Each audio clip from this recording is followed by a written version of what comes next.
I'm Sophia, and this is the ultimate podcast for celebrating all things wonderful about our beautiful island. Welcome to Destination Cyprus.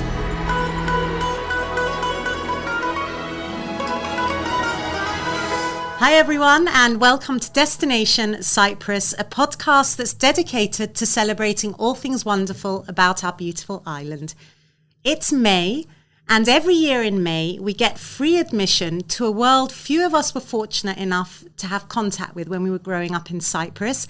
It's the month of the Limassol Boat Show, and the Limassol Boat Show is now an event of an international scale, and it exhibits everything from super yachts, motor yachts, sailing boats to yacht brokers, accessories, equipment, diving, the lot. And of course it happens at our much loved award-winning super yacht destination, Limassol Marina. So I thought this would be a great opportunity to speak to somebody who's been pivotal to the success of the marina and to the smooth running of this dazzling event. Tom Lord, welcome. Thank you very much. I love a good story, and yours is a good story. And that's because I can recall the whole employment history behind how you joined the Limassol Marina team and your dedication and your determination to be part of this amazing journey.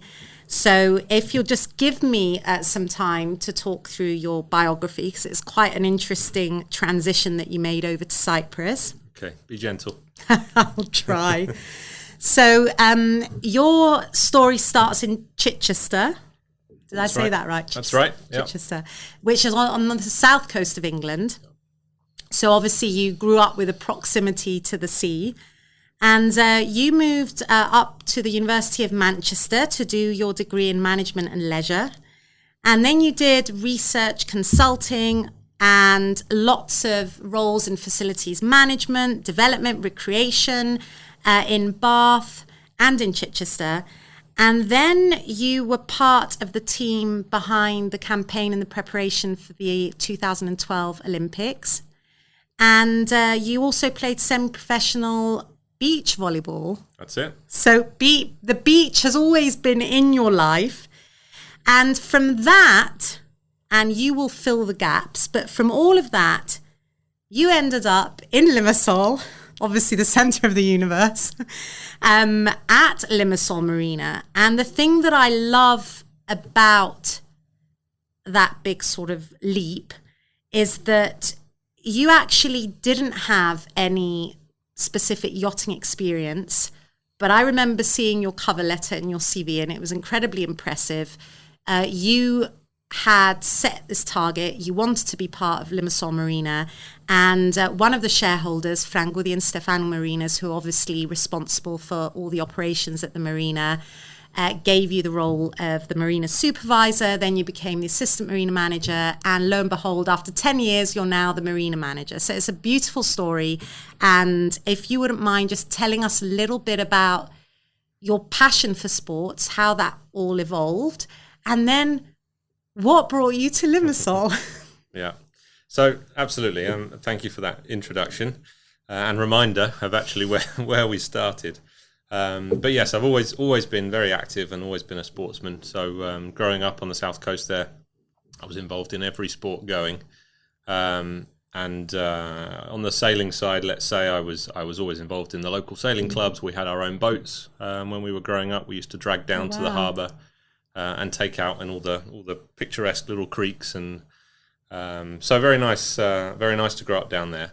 And then through my schooling, through going to university, I was then getting involved in volleyball at a sort of higher and higher level in terms of the UK and sort of national level in the UK, if you like. And that was when it was announced that London was awarded the Olympics. So suddenly all of us that had the opportunity, or that were playing at that sort of level, had the opportunity to turn professional and try to prepare for the games. So because sport was in my blood, I was involved in helping to run one of the major facilities that was preparing the national governing bodies for the Olympics. So we were hosting training camps. We actually hosted the Paralympics GB team at the University of Bath, at the big sports training village there, which I was part of the team that wrote the bid and and we managed to host them there before the games to help them prepare, which was a phenomenal experience. But yeah, so I got used to then following the sun around the world, playing on the world tour for GB beach volleyball. Was part of the setup there at the Olympics, and then throughout that experience, at some stage while I was at university, I met my lovely wife. You fell in love. Absolutely. That's it. There it is. That's what brought you to Limassol. And so born and raised here in Cyprus. Family out here, so of course we were spending a lot of time coming to Cyprus.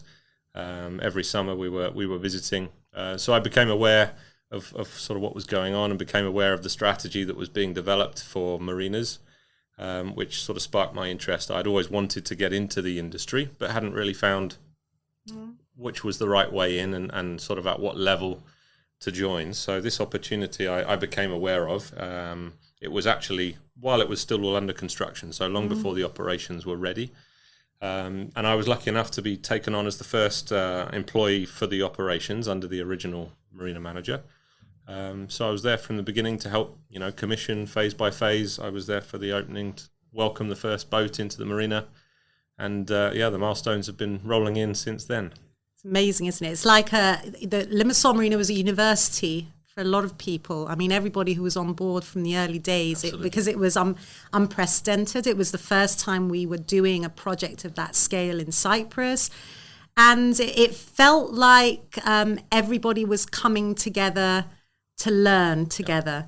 So I'm sure it was quite a tough ride, though, along the way, especially for the marina side, because I'm sure there were things that didn't exist before a super yacht marina, weren't there? Yeah, that's right. No, the first super yacht marina in Cyprus, so huge implications for sort of advancing the industry. But that's one of the things that really struck me, is that it wasn't just a new facility that was opening. It was this huge undertaking for the whole country, and everybody, all the stakeholders, whether it was us that were in the team, sort of the professionals that were getting things ready and starting to open, but working with the authorities and trying to set out the way in which we would be handling super yachts and all these sorts of things. The feeling has been of this real pride and collective responsibility to try and make it work and develop the industry, which has been a fantastic thing to be a part of and to contribute to. And there are more marinas in the planning, aren't there? Which I'm sure is something that everybody wants. How is the team responding to all these joint efforts now? There's an association as well? That's right, yeah. So obviously we're the first marina that came along of this sort of national strategy to develop nautical tourism. So the first one to get operating, but several more that are in the pipeline. Ayia Napa Marina obviously is now operating, and Paralimni Marina under construction. Larnaca Marina now starting to make the changes, so it's developing fast, and we have formed this association in order to try and bring all of these facilities together and contribute to the development of the industry as a whole. The way that we see it is that it's a huge positive, to get out there and try and establish Cyprus as a new super yacht destination as one facility is impossible. Yeah. But to have several other world-class facilities that are coming along and teaming up in order to really promote the destination is helping to establish Cyprus and really show that it has something to offer the industry. And it's not just, it's high caliber tourism as well, isn't it? Because when these yachts come in, they come with a crew of how many people? Oh, yeah, it's astonishing. Some of the biggest boats that we've had may have had crew of up to 70 people on board. And they might live off Limassol in the marina for how long? Yeah, on average, an average stay of a super yacht passing through in transit would be up to a month. So you can imagine the sort of spending in the local economy that a boat like that will provide. Let alone all of those staff, all of those professionals that are travelling with the boat, that all have high disposable incomes, and are well travelled and looking to get out there and find out what the country they're visiting can offer. So it's been exciting, and we've almost been tour guides to all of these guys that are arriving, discovering Cyprus for the first time. And that's what's been quite exciting as well, is that we've always got this opportunity to make a first impression. And that's something that the team that I work with has been really passionate about, and it's been incredible to see. It's one of the things that makes me most proud of what we've done is the passion behind all of the staff that are there face to face with the customers, that really want to show that Cyprus can offer something special, and they want to welcome people provide that famous Cypriot hospitality. Philoxenia. Absolutely. And we try to make sure that all of these boats that visit Cyprus go away feeling like they've really found something special here and want to come back and obviously shout about it when they get out there and tell the rest of the industry. Well, that was going to be my next question. So what is the general impression? Because you're there firsthand, you're talking to owners, captains, crew, and of course, because this is not just obviously super yachts. Limassol Marina can accommodate up to 650 yachts from something like 8 meters to, is it 110 or even That's more right. now? Yeah, up to 110 meters.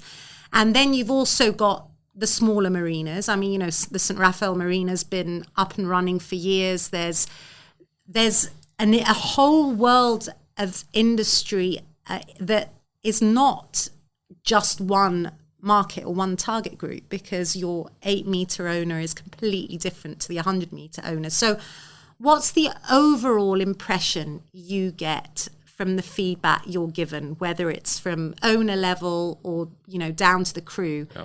What do they think of Cyprus? Well, I mean, one thing that's important to remember is, as you said, St. Raphael was the first private marina in Cyprus and was operating since the late 80s. Has more or less been full ever since, and that more or less represented the sort of private yacht ownership market in Limassol. And then this big new marina came along and opened with all this additional space. And although we've been filling up over the years, to the point that we are now, where we're approaching 90% occupancy across the marina, St. Raphael Marina has remained full the entire time. So Limassol Marina has added this capacity, and it's led to an expansion in the industry. So there's an awful lot more boat owners that are now based here and obviously enjoying the coastline and contributing in that respect. But the impression that and the feedback that we get, it's something that I make sure that we're always getting feedback from all the different levels of customers. We're talking to them regularly, finding out, what they think and how we can improve our service and all these sorts of things. But the feedback's overwhelmingly positive. They can really see that the marina and what's been built, this sort of integrated, all-encompassing destination is something that's really unique, something that's very special. The way that it integrates into the town is something that's very important to all of those customers, whether it's crew or owners or anybody else. They want to feel like they're in the center of something exciting.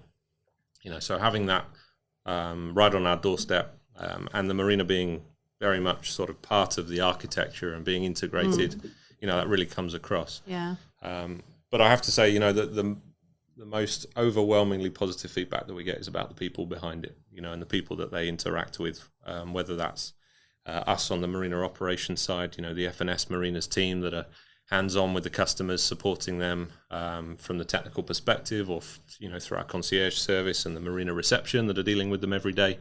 But also, the events team, the marketing team, everybody that they are interacting with, they really feel like people are going above and beyond to try and make friends, to try and give a personal service, and that's what comes across, and that's what everybody really remembers when they stay with us. So it's a 5-star facility, isn't it? It's like a resort, and I mean that's one of the fabulous things is that everything's under the one central reception as well, which is amazing for us as well. When I know that the owners across the whole project, whether they're in a boat or an apartment, or whether they're renting a villa or using a commercial facility, a restaurant, a shop, a spa, it's just great that it all feels like one uniform resort. Yeah. Tell me a little bit about the sort of the day-to-day running, because I assume now that the team has grown. Absolutely. Since we were last around. I mean, it's the marina is at, you said 90% capacity now. Almost, yeah. And so if you can tell us just a little bit about the daily operations, and then maybe an understanding of the nationality, the target markets, and how you strategically bring the berthing customers and the owners. Yeah, absolutely. So across the operation, we're working very hard to make sure that we're implementing sort of best practice across marina operations. So we run a very consistent operation, and our management system is based around several sort of key pillars for delivery of marina operations. And that's something that it comes across, and it's important for our customers to see, because they understand that they're dealing with professionals and they're being well looked after.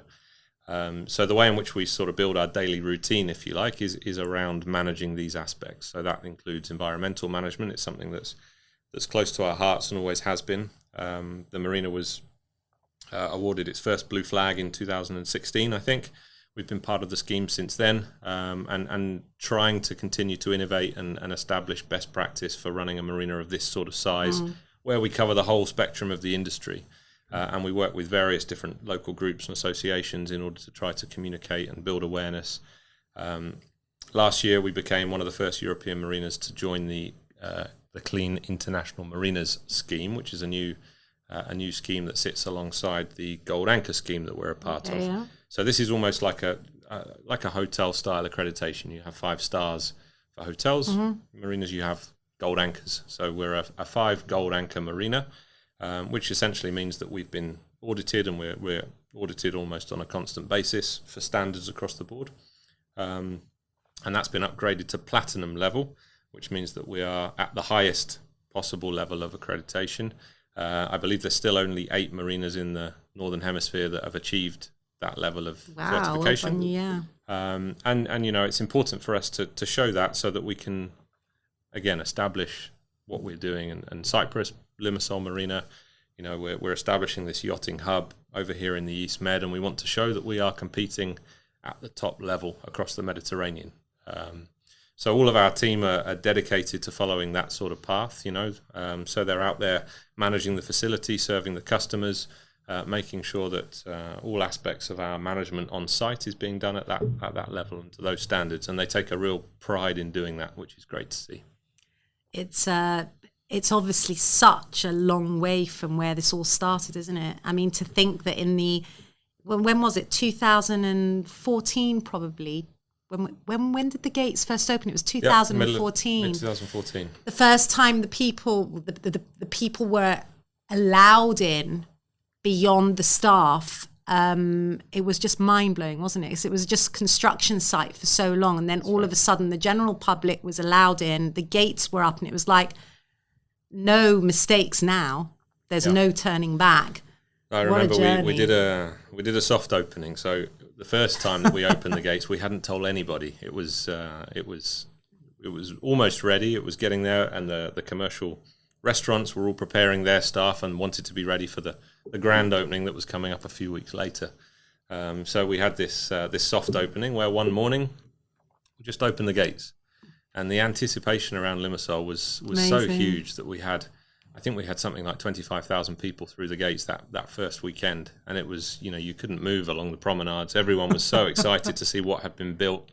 The fences had been up for years. Everyone knew there's this huge new project that was coming. So it was so support, exciting, though, wasn't there? It was very, very a lot of support from the local community because of the way it was handled, I suppose, and because of the shareholders all being locals, Cyprus and Greece.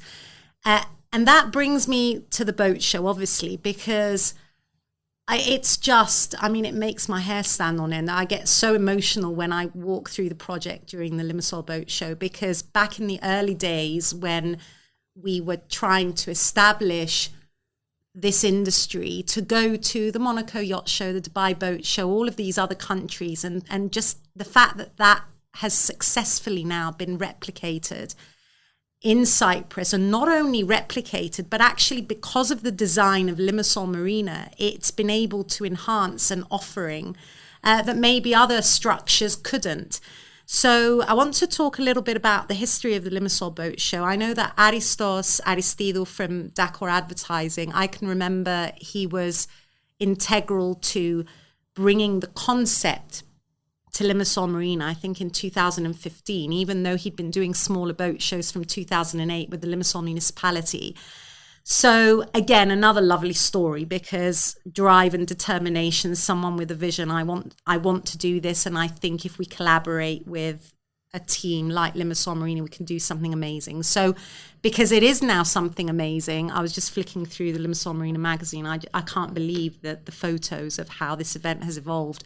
Tell us a little bit about where it was, where it is now, and what people can expect this weekend when they come to the marina? Yeah, absolutely. So another exciting journey, and it's sort of been a nice parallel for sort of seeing how the yachting industry is expanding in Cyprus, in Limassol in particular, and the way in which we've been getting Limassol, on the international stage, getting Limassol Marina and Cyprus as a yachting destination on the international stage. So, yeah, we first collaborated as co-organisers of this new concept back in 2015, as you mentioned. There had previously been a fishing exhibition for the small local boats and local suppliers and things that was done inland as a sort of an exhibition for the industry. And with the marina then operating, it was a great opportunity to then start to turn that into a boat show concept. And really, we've grown that year on year along with the industry around it, which has been a great thing to see as well. So not only have the numbers of exhibitors, numbers of boats, the sizes of boats has grown year on year on year, but also, the events that we are hosting, that the actual footprint of the exhibition is now vastly bigger than it was when we started. We've got a superyacht conference being hosted this year for the first time, so a new concept that we're developing. And again, it's really demonstrating the interest that the international industry has about what Cyprus can offer.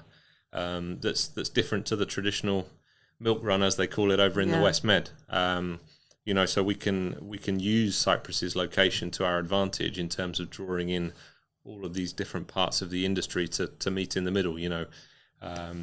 Interest and sort of management companies, owners' representatives, these sorts of things from the Middle East, from the region surrounding us, and then from continental Europe as well. And it's a convenient place for everybody to meet in the middle, to obviously engage with the community here in terms of the brokers and what they're offering, but also to then start to look at how the industry can interact. And that's why we've put this conference together, which is looking very, very popular.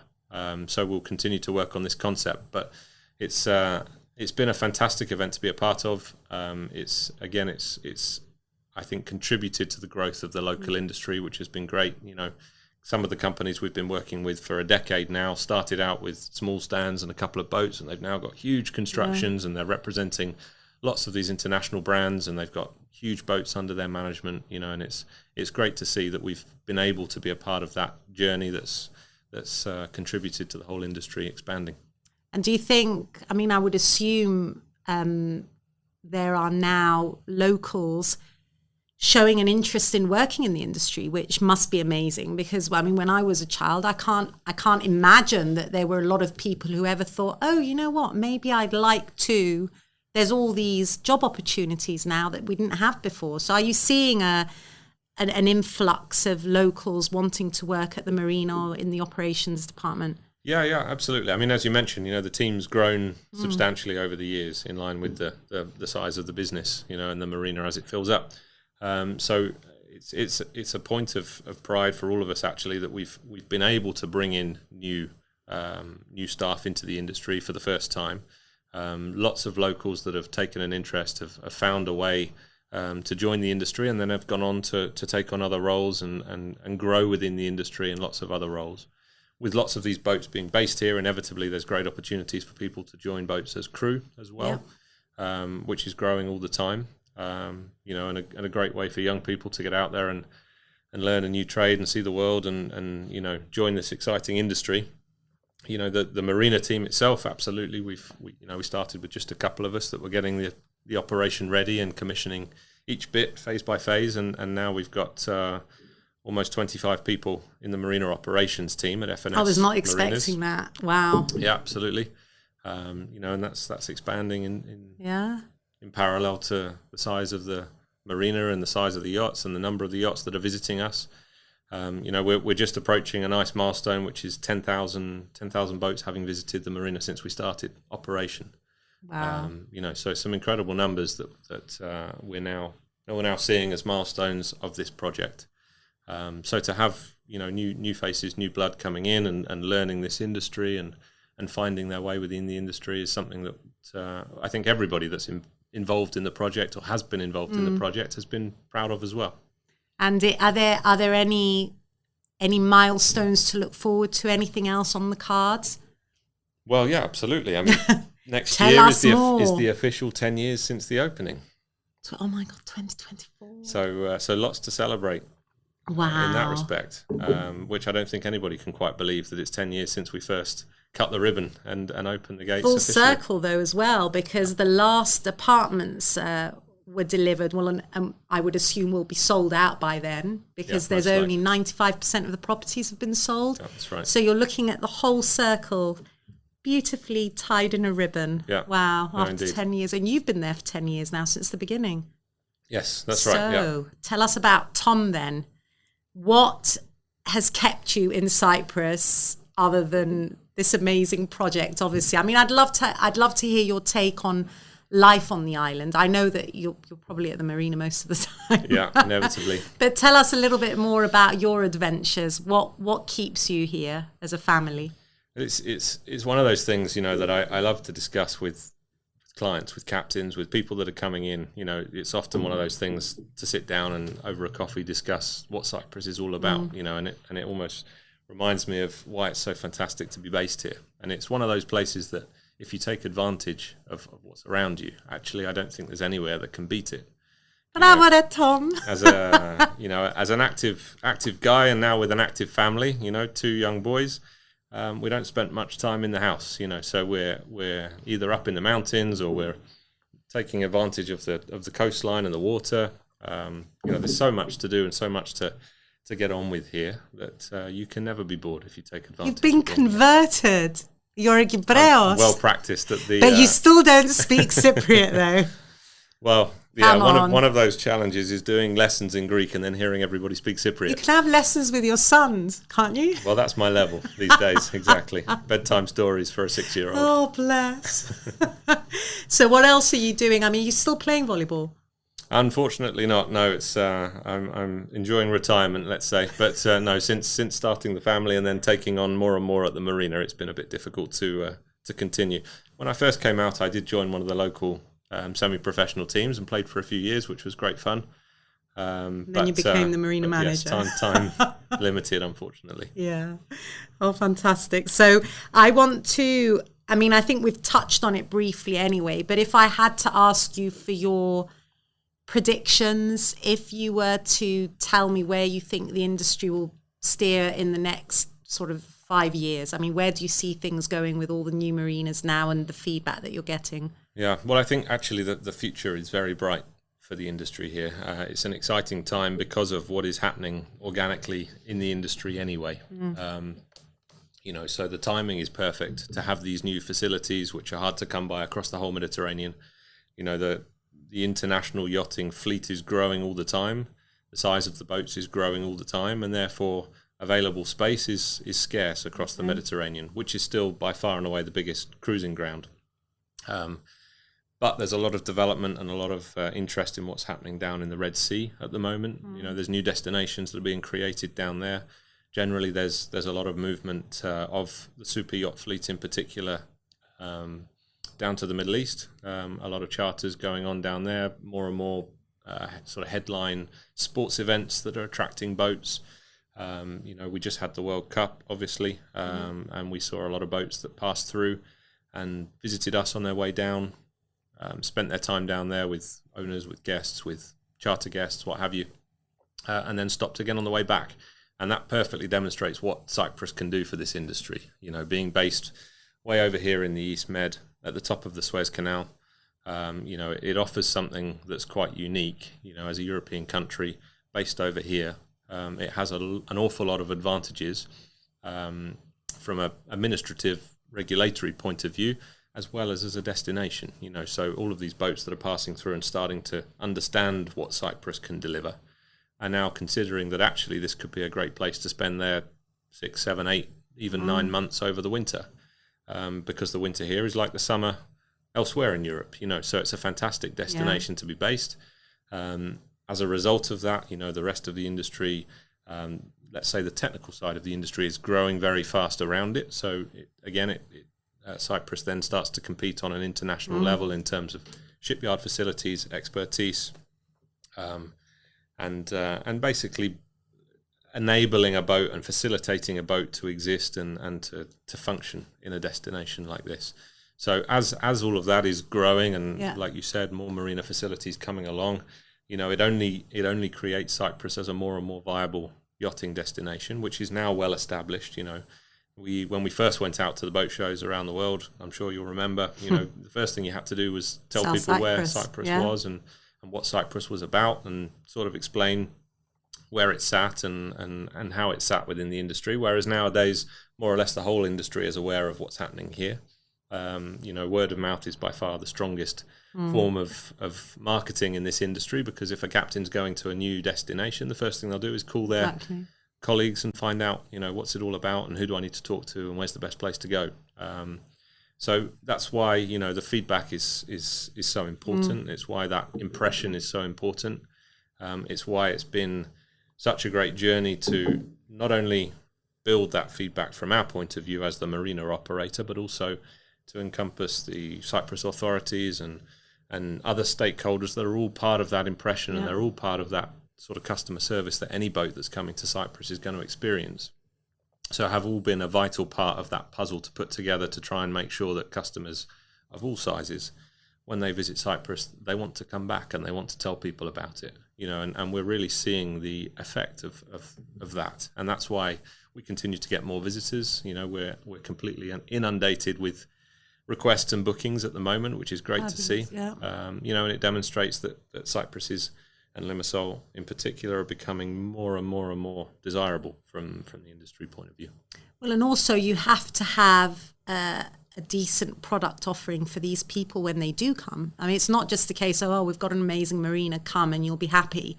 It's the whole infrastructure, it's everything else. And when the public and the private sector come together and they work jointly, I mean, to think that now, if you come to Limassol Marina, you also, apart from a network of marinas that are in the making, you've also got championship golf courses all over the island. You've got wineries, you've got the villages, the mountains. There's so much for them in the vicinity that it is a case of, coming together to promote the island as a whole. And actually, that was the point of this podcast, that we want to talk to people from various sectors, because we feel that Cyprus has such a wonderful package. And I'll never forget my trip to, Porto Montenegro, Tivat, and it was in November, and I walked through the marina, which of course is a beautiful marina. They've done an amazing job with that, and it's such a stunning location. But to say I wanted to poke my eye out in November would probably be extreme, but it was very, very quiet. It was very quiet, and the weather wasn't good. And then, of course, you come to Cyprus, and it's so vibrant, and they've got so many options, don't they? They've got the options of Limassol, they can go further afield, and then they've got all the facilities within the marina itself. You've now opened the Paradox Museum as well, so there's lots to do in the project itself, and events, regattas. Really, I mean, it's never ending. No, that's it. And as again for the development of the yachting destination, you can't create a destination that people will want to come and spend time visiting if you've only got one or two marinas in one location. So to have several options around the coastline, it's very rare that we'll be competing with each other, because in reality we'll be drawing a lot more traffic to the island in order to travel between everybody, so everybody benefits. And that's really what we're trying to communicate, and we're trying to work together in order to really push the destination in that respect. The great and the real advantage of Limassol Marina, as I said before, is that it's based right in the city centre. So come summer, come winter, you can't really tell the difference. Apart from the temperature, you wouldn't notice. The social life is the same. There's still people out and about, locals, tourists, everybody walking up and down the promenade, the coastline. Everybody's enjoying what the city has to offer. So any international visitor that comes in and or decides to keep their boat in Limassol, some are based abroad, but they decide to keep their boat here with us because they just love coming and spending time in Cyprus. And all of these other elements that are now being added through all of this investment and infrastructure development, as you said, with golf courses, with the casino, of course, that's coming very, very soon. It continues to just add to the product and continue to develop tourism in all of its facets. which benefits everybody, of course. And on the bigger boats, of course, the crew are all quite adventurous, aren't they? So Yeah. they usually, as soon as they arrive, they're out exploring the city because it's what they do, it's what they love. Absolutely. Yeah, that's right. So, well, because everything you've said is so positive, Tom, I'm going to have to ask you, if you were given the presidency of the Republic of Cyprus for a day or a week, what's the one thing you would change if you could? I think what we have seen and in our experience of trying to push the industry on and contributing to the growth of the industry, there's an awful lot of people that are behind it and are contributing. But one of the things that we've really been trying to communicate with the government in particular, who have had this fantastic national strategy to develop all of these world-class facilities around the island. But what really needs to happen is the alignment of regulation, the alignment of responsibility, the alignment of all of the different departments that have a hand to play in the development of yachting. There needs to be a bit more of organisation, of somebody being behind it, taking responsibility and helping the private sector to really push things forward. That's really been one of the frustrations that we have seen. On the ground, the people that we interact with have all been fantastic, and work very, very well as stakeholders of the local industry. Mm-hmm. But at a higher level, there's an awful lot that needs to be developed in order to be able to accommodate this huge increase in the industry. We've gone from a few hundred boats in Cyprus to what will be many thousands of boats being based in Cyprus within the next few years, and okay, the infrastructure is there, but we've got to make sure that we have everything organised and aligned behind it in order to make sure that everybody's safe and everybody's operating according to a common set of rules, and that we are obviously trying to contribute to this national strategy to attract boats. We have to create a yachting-friendly environment in order to keep bringing them to Cyprus. Yeah, I mean, I'm inclined to say that's not exclusive to yachting. That's probably a problem that is faced by every sector now. Yeah, that we've evolved possibly too quickly, and because we're very open to change, to foreign investment, to all these amazing projects and proposals that come to our tables. It's like we need to be able to provide and catch up, and bureaucracy. Of course, yeah, and that's part of it. But and really, what that allows us to do is really take advantage of what's in our hands. We have this fantastic opportunity to keep this growth and acceleration and achieve that strategy of developing nautical tourism and upgrading the tourist profile. So these are the parts that need a little bit more work and development in order to really push forward. Okay, great. Well, I think, with more marinas, that will become easier for you as well. So if you could describe Cyprus and what it means to you in 3 words, what would they be? In 3 words, that's a difficult one. But, okay, I mean, I'd have to start with family, of course. You can't, I don't think you can live in Cyprus without ending up with a big family around you and obviously helping you to in my case, raise kids and Amazing, take advantage of being here, as I said. So family is tough obviously to do one. Without Yayam Bapu, isn't it? Exactly, yeah, that's right. We're not far away from those sort of cliches. Yeah. So yeah, absolutely. Family is one. Community is another. That's one thing that really hit me as an expat moving over here, is that sense of community. Everybody knows everybody. It only takes about 2 minutes to establish which family knows which family and how people are connected, which is really nice. Actually, it's a great aspect of being here, and it really gives you that sense of belonging and belonging to a community. And obviously, being involved in a project like this almost enhances that, because you're part of this new exciting development that's bringing the community together. So community is a big one. And then, as I said before, the hospitality, that's certainly clear. The number of stories that I have about people that have come to visit us, and the taxi drivers stop to offer them coffee at their mum's house, or stop for lunch, or all these sorts of things are just great stories. You can't quite believe them, but everyone's just got this real passion for delivering hospitality and welcoming people, and that really comes across. And it's something that we have worked hard to try and get across through the way in which we manage the marina, the way in which we deliver customer service,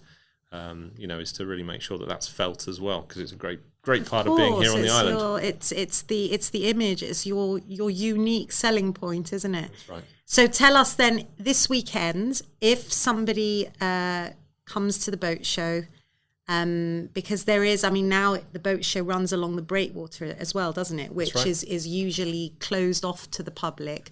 What are the opening hours of the boat show? When should they come? Yeah, so we kick off on Thursday. 5 o'clock on Thursday is the opening and the opening ceremony. So that's when the gates will open, so to speak. Okay. So Thursday evening, 5 until 9. Friday evening the same. So lots going on. And then over the weekend from 12 until 9, both Saturday and Sunday. So it's going to be a really exciting and vibrant event. There's lots of activities that are going on across the whole industry. The dedicated yachting area is available. There's a registration desk to buy the tickets and enter there in order to go and visit the yachts, and some of the other exhibitors that we have based in on the breakwater, as you mentioned. We've done that because the size of the boats and numbers of exhibitors have expanded each year. So we need more space to exhibit. We need more space for everybody to show off their yachts. We've got several, and their toys. Plenty absolutely of toys important part of it. And then right the way across the marina, all the way along our public promenades, we've got lots of different things on show, from day boats and sports boats to jet skis and ATVs and all parts of the industry, water sports and fishing, and great. It's a great sort of culmination of everything. For the that family is yachting as well, then. Yeah, exactly. Okay, fantastic. Thank you very much, Tom. It's been lovely to talk to you. Likewise. And what an amazing decade it's been. And here's to the next one, of course. All the very best with the next milestones for Limassol Marina. Thank you. So thank you, everybody, for joining us. Don't forget that you can keep up to date with us on social media and podcast channels. And, of course, don't forget to subscribe on YouTube so that you can get a notification for the next podcast. And, we'll see you at the Limassol Boat Show. Destination Cyprus, brought to you by Cybarco.